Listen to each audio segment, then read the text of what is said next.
दोस्तों नमस्कार। संसद लोकतंत्र का सर्वोच्च मंदिर है। सांसदों को लोकतंत्र का रखवाला भी कहा जा सकता है। लोकतंत्र में निर्वाचित जनप्रतिनिधियों को जनता का सच्चा प्रतिनिधि तो होना ही चाहिए, पर क्या हमारे निर्वाचित प्रतिनिधि वास्तव में जनता का प्रतिनिधित्व करते हैं? क्या वे आम आदमी का प्रतिबिंब नजर आते हैं?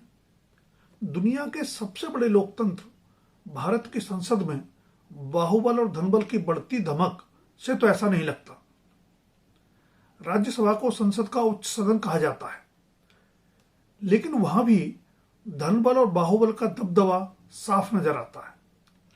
आपको यह जानकर हैरत के साथ साथ शायद शर्मिंदगी भी होगी कि राज्यसभा के 225 सांसदों में से 33% यानी कि एक तिहाई ने अपने खिलाफ आपराधिक मामले होने की जानकारी खुद दी है। चौंकी मत, यह खुलासा सरकार या चुनाव आयोग ने नहीं किया है। यह खुलासा चुनाव सुधार की दिशा में काम करने वाली संस्था एसोसिएशन फॉर डेमोक्रेटिक रिफॉर्म्स यानी एडीआर ने किया है।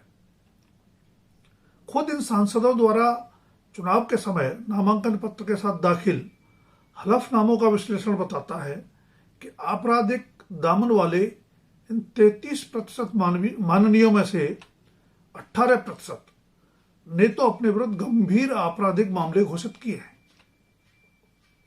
हत्या और हत्या का प्रयास जैसे मामले गंभीर अपराध की श्रेणी में आते हैं। ऐसे अपराधों में के मामले झूठे दर्ज करवाने की संभावना भी बहुत कम रहती है। एडीआर और नेशनल इलेक्शन वॉच यानी NEW द्वारा किए गए विश्लेषण के मुताबिक 2 राज्यसभा सांसदों ने अपने विरुद्ध आईपीसी की धारा 302 के तहत हत्या से संबंधित मामलों की जानकारी भी दी है।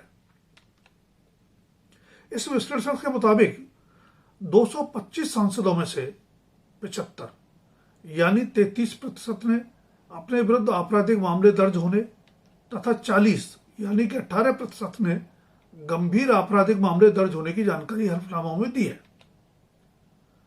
अक्सर हमारे राजनीतिक दल एक दूसरे पर आरोप प्रत्यारोप के जरिए अपनी कमी सामने वाले की कमी से साफ बताने की स्पर्धा करते नजर आते हैं, लेकिन ये आंकड़े बताते हैं कि ज्यादातर दलों के सांसदों के दामन पर दाग हैं। हो सकता है इन दलों को दाग अच्छे लगते हों, पर भारत का लोकतंत्र तो इनसे शर्मसार ही होता है।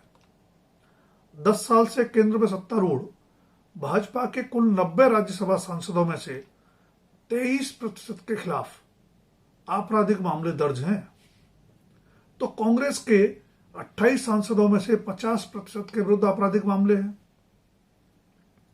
पश्चिम बंगाल की मुख्यमंत्री ममता बनर्जी की टीएमसी के 13 राज्यसभा सदस्यों में से 5 यानी 38%, लालू यादव के राष्ट्रीय जनता दल के 6 में से 4 यानी 67%, सीपीएम के 5 में से 4 यानी 80%, आम आदमी के 10 में से 2 यानी 30%, आंध्र प्रदेश के मुख्यमंत्री जगन मोहन रेड्डी की वाईएसआरसीपी के 11 में से 4 यानी 36%, और तमिलनाडु के मुख्यमंत्री एम.के. स्टालिन की डीएमके के 10 में से 2 यानी 20% सांसदों ने हलफनामों में अपने विरुद्ध आपराधिक मामले दर्ज होने की जानकारी दी है। यह आंकड़ा उस देश की संसद के उच्च सदन का है जहां आम आदमी की जान की सुरक्षा की गारंटी देने को कोई तैयार नहीं दिखता। संसद के उच्च सदन के हमारे माननीय सांसद धनबल के मामले में भी कम नहीं है। जिस देश में 80 करोड़ लोगों को जीवन यापन के लिए केंद्र सरकार हर महीने 5 किलो अनाज मुफ्त उपलब्ध कराती है, उसके राज्यसभा सांसदों की औसत संपत्ति यानी प्रति सांसद संपत्ति 87.12 करोड़ रुपए है। बेशक राज्यसभा सदस्यों को मतदाता सीधे नहीं चुनते, लेकिन उन्हें चुनने वाले विधायकों को तो मतदाता ही चुनते हैं। इसलिए जनता को यह भी जानना चाहिए कि भाजपा के 90 में से 9 यानी 10%, कांग्रेस के 28 में से 4 यानी 14%, YSRCP के 11 में से 5 यानी 45%, आम आदमी पार्टी के 10 में से 2 यानी 20%, KCR की BRS के 4 में से 3 यानी 75% और राष्ट्रीय जनता दल के 6 में से 2 यानी 33% सांसदों ने अपने पास 100 करोड़ रुपए से अधिक की संपत्ति घोषित की है। संसद के उच्च सदन राज्यसभा की तस्वीर धनबल बाहुबल दोनों मामलों में लोकतंत्र का मान तो हरगिज नहीं बढ़ाती। जाहिर है लोकसभा और तमाम विधानसभाओं की तस्वीर भी अलग नहीं है। फिर क्यों हमारे राजनीतिक दल इस खतरनाक प्रवृत्ति पर अंकुश के लिए कुछ करते?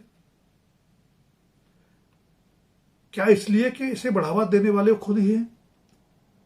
ऐसे में लोकतंत्र और उसके मंदिरों की शुचिता की जिम्मेदारी सीधे मतदाताओं पर ही आ जाती है। आने वाले सभी चुनावों में मतदाताओं को यह संकल्प लेना होगा कि कम से कम वे तो राजनीति में बाहुबल और धनबल के बढ़ते दबदबे के पाप में भागीदार नहीं बनेंगे। धन्यवाद। आज के लिए इतना ही।